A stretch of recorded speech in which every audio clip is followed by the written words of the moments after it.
Lisa Trevor is undoubtedly one of the most tragic characters that either Chris Redfield or Jill Valentine will encounter during the events of the game Resident Evil. A child whose body happened to have a natural affinity for coping with strange viruses, Lisa was one of the most important test subjects at the researchers' disposal at Spencer's Arklay facility. Born to prominent architect George Trevor and his wife Jessica, Lisa would get forced into a life of experimentation when her father would take a job for Oswell E. Spencer. A job which would end with the complete collapse of the Trevor family.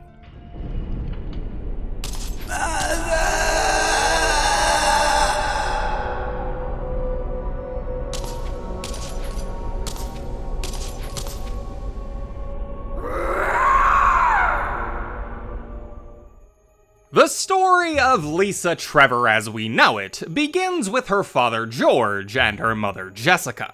While we don't know a great deal about Lisa's upbringing, it would seem that she lived a relatively happy life before her time in the Arklay Mountains, despite the fact that her father George was something of a workaholic. An architect by trade, George Trevor would garner a reputation for his immaculate and eccentrically designed houses. A supposed founder of the Trevor and Chamberlain construction firm, it would be George's reputation for the imaginative that would land him in contact with one of the founders of Umbrella, Oswell E. Spencer. In 1962, Spencer would enlist the New York-based Trevor and Chamberlain to construct a reclusive manor in the woods of the Arklay Mountains near Raccoon City.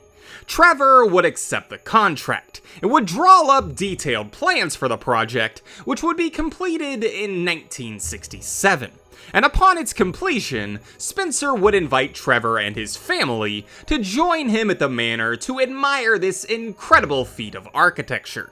Trevor would graciously accept, but there was work to be done before he'd be able to travel. So he sent his wife Jessica and daughter Lisa ahead, with them planning to meet George's aunt who had fallen ill. However, unbeknownst to the Trevor family, Spencer's plans weren't anywhere near as benevolent as he'd made them out to be. Upon their arrival, Jessica and Lisa were restrained and swiftly taken to the newly completed facilities to be tested with the progenitor virus. From the beginning, Spencer had been playing Trevor for a fool. There were only 2 men who knew all the secrets that this estate held, and Spencer was going to ensure that that number decrease as soon as possible. And with his family out of the way, there would be fewer people to question George's sudden disappearance. And so, in November of 1967, on an estate that had been built by her own father, Lisa Trevor's nightmare would truly begin.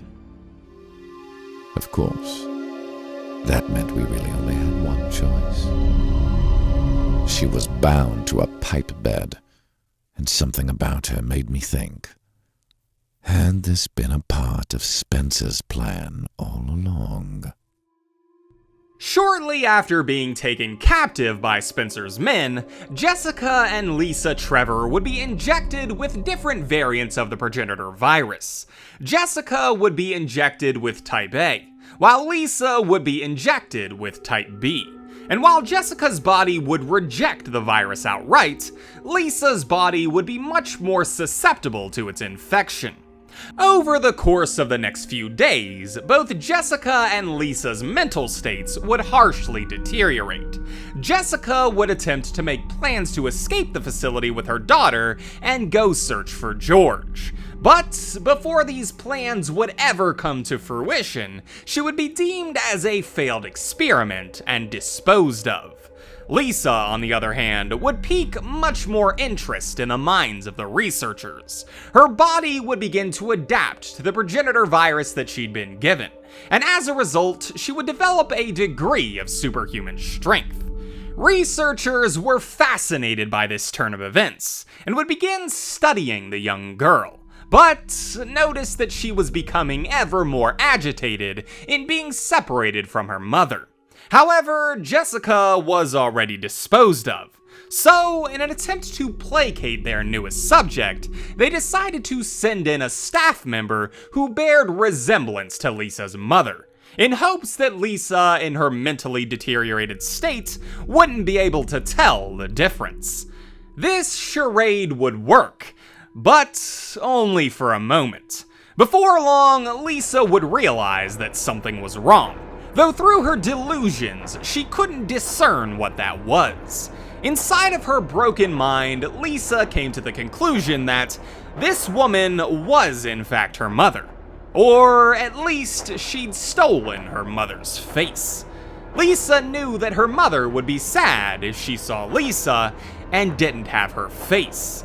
And so she would take it from this imposter and attach it to herself for safekeeping. She started to act in grotesque ways. Her behavior has continued to escalate, and now she wears the face of another woman that she peeled off just like a mask. According to reports, she acted in the same way after they gave her the first starter virus. I don't know why she began to... Lisa would kill several researchers in the same manner as the woman imposter, her delusional mind telling her that these people had the faces of her mother and father, and as a way to be close to her parents, she would tear them from these doppelgangers and attach them to herself for safekeeping. However, as the virus continued to degrade her mind, she would eventually become an almost catatonic shell, the researchers chaining her to a pipe bed in the event that she managed to recover from this stupor. In this broken state, Lisa would stay locked away for years. The faces that she'd taken from the researchers were removed, and she became something of a perplexing enigma for the scientists of the estate. New researchers would be brought in, but they would never learn of who this subdued young woman was, nor how she ended up in her current predicament. She became a nameless wretch, a guinea pig to study the effects that starter viruses could have on the body. That is until 1988, when after several failed experiments with the European-created Nemesis parasite, Lisa would be selected as a subject for testing. The parasite was intended to replace the brain functions of bioorganic weapons in order to improve their performance in application.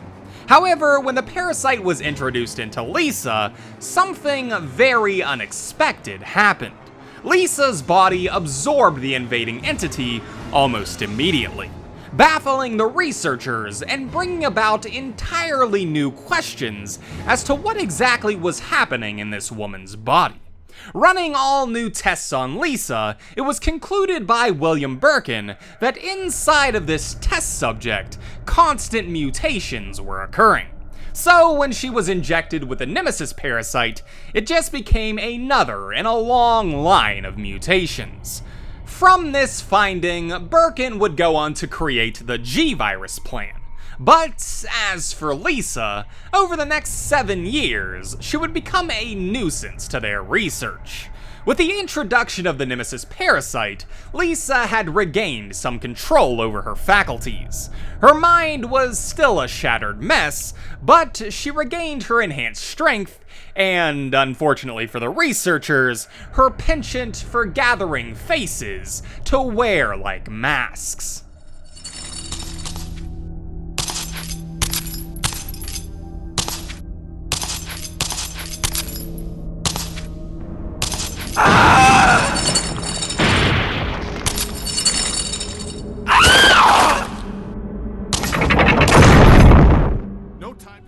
Due to her constant attacks on the researchers of the facility, it was finally decided that she should be disposed of once and for all.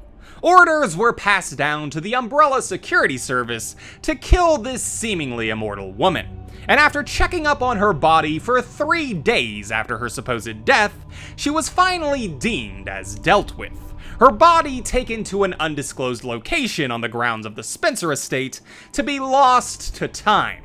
However, Lisa managed to survive her fate at the hands of the USS, and now freed from her captivity, made a life for herself in the wilderness of the Arklay Mountains. taking up residence in a shed on the outskirts of the estate, surviving however she could, and still searching for her lost mother.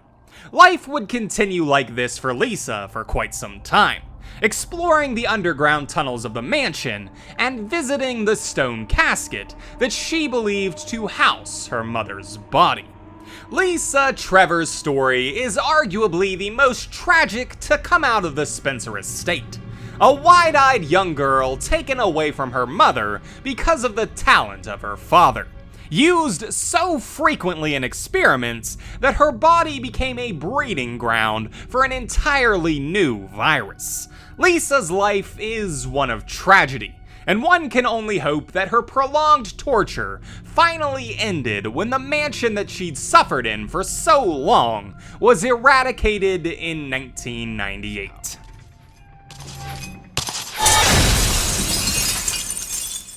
Be a good girl and stay dead this time.